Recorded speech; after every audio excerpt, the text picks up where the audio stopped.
kat kum ko notification ba baro ki khna school ki ba pass class 12 ki ba kwa ban le sha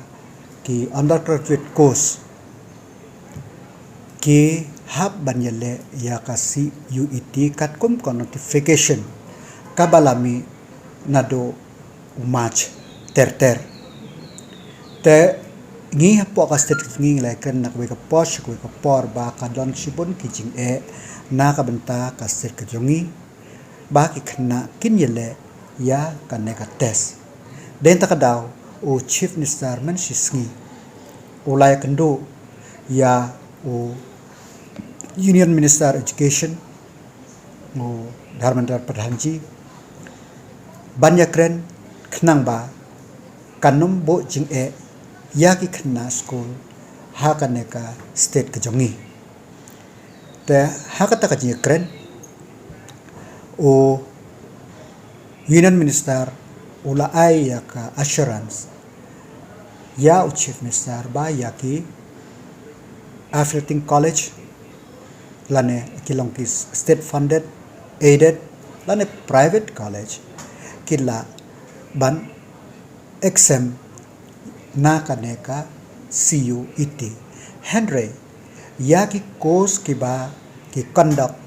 hi daka university or in campus course wala da ki day undergraduate ro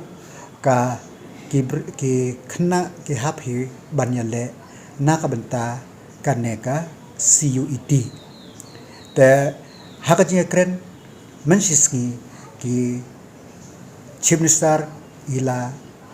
yo ia kataka assurance ba ka notification kan sami hakini gisni te hadu banga kren menta kalong nakaleng ka jongi ngimpat yo ia kataka notification re base ya kataka ba lade ya kren hakatu mensisni ngangai scam ba kanam ranching issue ya ki khna school bandrung ha ki college henry lada kito pat ki khna school ke bakwa banlei shakiwei ki university dan shakiwei college shakawei pak jaka tengah kan tu yaki bakin ngobha ban apply hi mar shakitu jaka pat lada ki dek central university yo kia ka rul jom ki pat ka ong yaki bakin pidang beda ka CUET